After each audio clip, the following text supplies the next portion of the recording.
Salut à tous. Aujourd'hui on est sur une Mini de 2007 Cooper S pour le remplacement des amortisseurs à l'avant, la révision, les plaquettes. On aurait pu lui mettre les disques également, mais on va tâcher de lui faire faire un nouveau tour. Et le passage au contrôle technique, il y a pas mal de petits éléments à vérifier. J'ai déjà fait un côté, je vais te montrer. Hop. On a déjà fait un côté, donc voilà à quoi ça ressemble une fois que c'est prêt. Donc on a mis marque Sachs, alors Sachs ou Sachs, je ne sais pas trop comment vous l'appelez. Tac, tac, tac, avec la coupelle ici au-dessus remplacée. Bon là on la voit pas, mais elle est en dessous, elle est toute neuve. Donc voilà, des amortisseurs qui ont une dizaine d'années, hein. Pas beaucoup de kilomètres, elle a 60 000, mais il était quand même temps de les faire. Donc là on va passer à ce côté-là.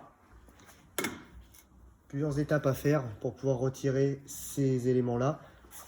Le boulon ici derrière qui le maintient, on va enlever cette pièce-là, le capteur ABS et en dessous le triangle de suspension.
Une fois qu'on a démonté tout ce merdier, le ressort on ne le change pas parce que le ressort on le change généralement autour des 250-300 000 et s'il est cassé, là il n'y a pas de raison de le changer. Par contre, on va remplacer la butée élastique, le caoutchouc, la coupelle hein, qui est en haut et puis bien entendu l'amortisseur.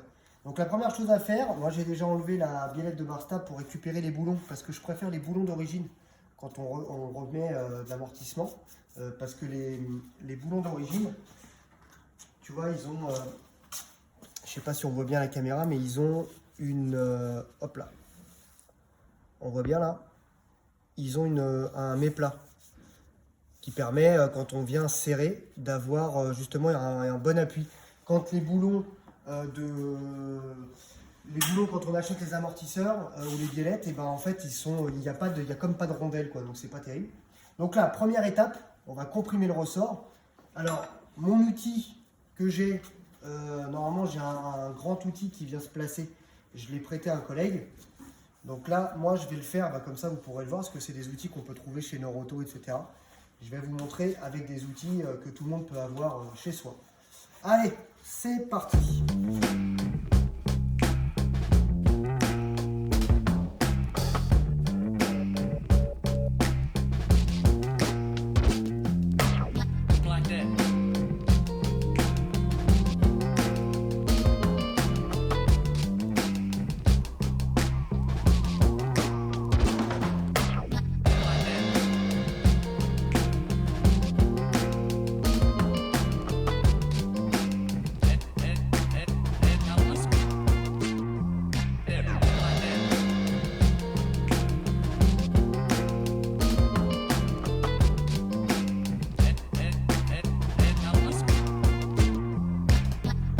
Alors voilà, quand on a dévissé le boulon du haut, on retire la coupelle. Et en fait, quand on fait des amortisseurs, il ne faut pas être rapide, il ne faut pas être là à tout. Parce que des fois, il y a des entretoises et des conneries qui se mettent en biais. Et sur celle-là, c'est le cas. Là, tu enlèves ta coupelle.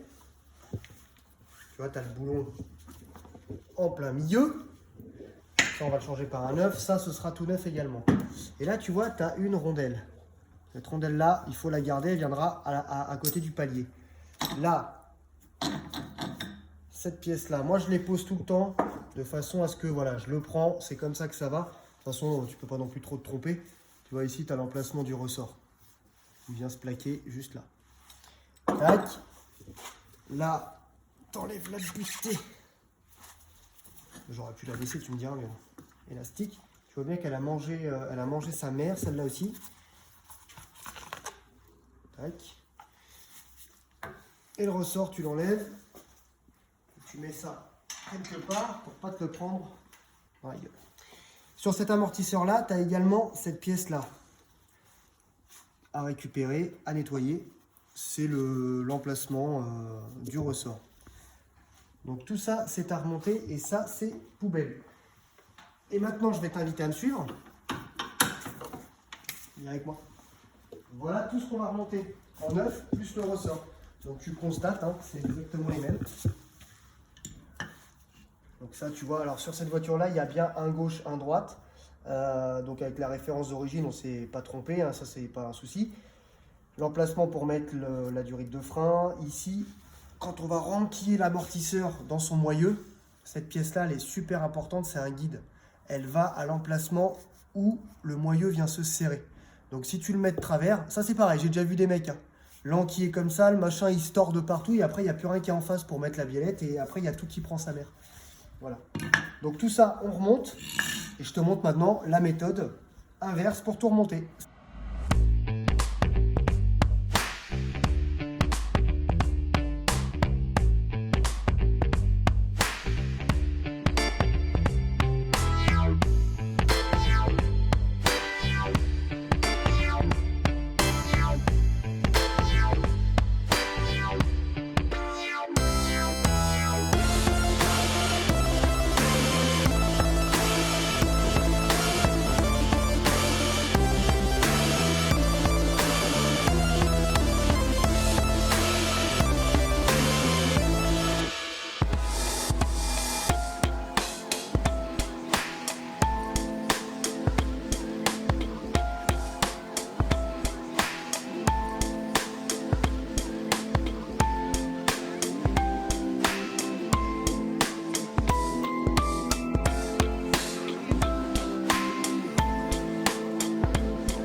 Et voilà, l'amortisseur est remonté. Cette pièce-là, elle sera directement montée sur la voiture. J'ai ma femme derrière la caméra qui me fait rire.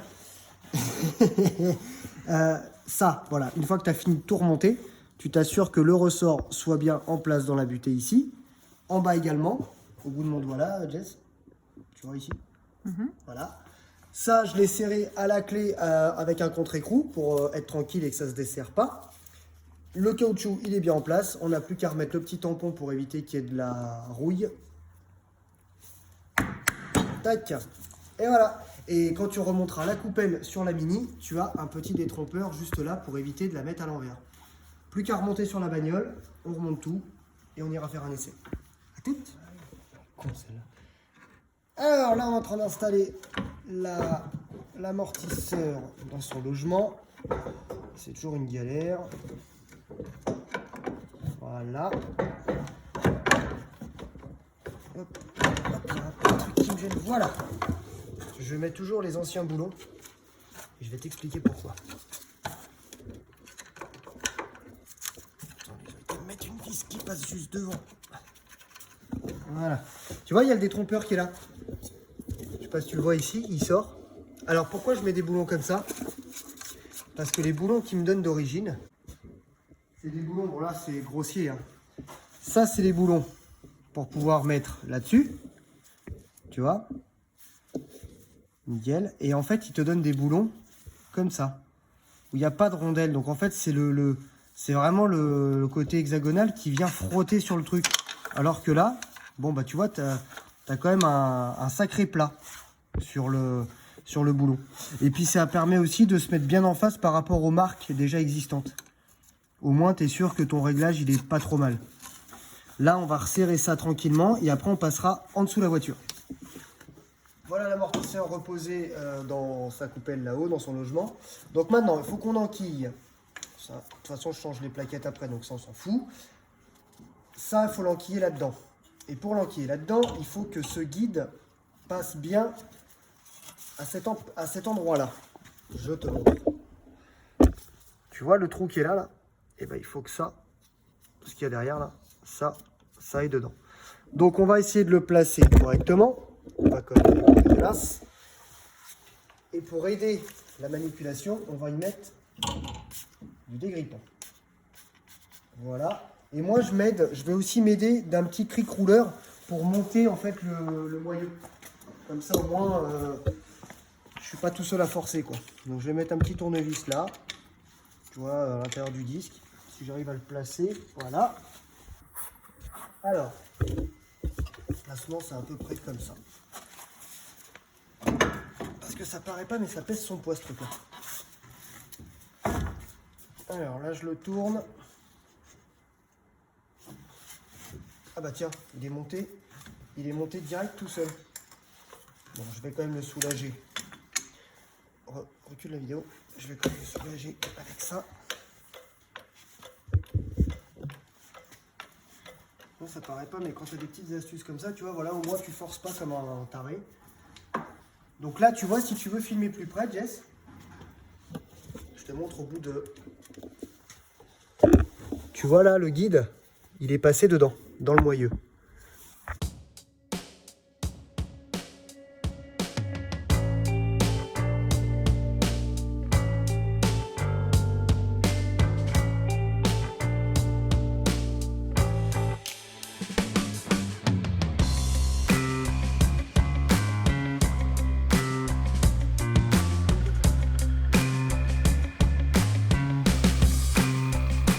Je ne vous ai pas filmé le reste des opérations parce que c'était un peu trop compliqué à filmer à une main. Mais au final, voilà comment se passe le remontage. Donc l'amortisseur rentre dans le moyeu que je t'ai montré. Moyeu qu'on voit ici par en dessous. Tu vois, l'amortisseur, il arrive là. Cette vis-là est à desserrer puis à resserrer. Et surtout, il y a une chose qu'il ne faut surtout pas oublier. C'est... Hop là, je vais tourner un peu la roue. Alors, tac. Voilà, cette grosse pièce-là, tu vois, elle s'enquille dans le moyeu. Ça, il faut absolument que ce soit dedans. Et comment on sait quand l'amortisseur est vraiment bien en place? C'est cette pièce-là, tu vois, le gros petit téton qui dépasse. Et bien ça, il faut que ça vienne toucher le moyeu en question. Et une fois qu'il est touché, tu le maintiens en place, tu serres la vis et tu as terminé. Bon, après, moi, j'avais enlevé, par expérience, j'avais retiré le capteur ABS. Parce que ça m'est déjà arrivé il y a très longtemps de démonter un moyeu, puis il se casse la gueule et puis au final ça t'arrache le câble. J'ai pas démonté les... Il y en a qui démontent les cardans, moi j'y ai pas touché. Par contre j'ai démonté chez BMW Mini, ce qui est bien, j'ai démonté la rotule de suspension avec ces deux vis. Donc tu enlèves les deux vis, tu peux le décaler et là tu peux le bouger comme tu veux. Toujours faire attention également à ça sur cette voiture-là. C'est ce qui permet de faire le réglage automatique en fonction de l'assiette des xénons. Bon, prochaine étape, les plaquettes et la révision. Mais avant ça, on va lui mettre un coup de dynamométrique sur les 3 vis ici pour être sûr que tout est bon quand on aura remonté les roues. Allez, c'est parti, on continue l'histoire.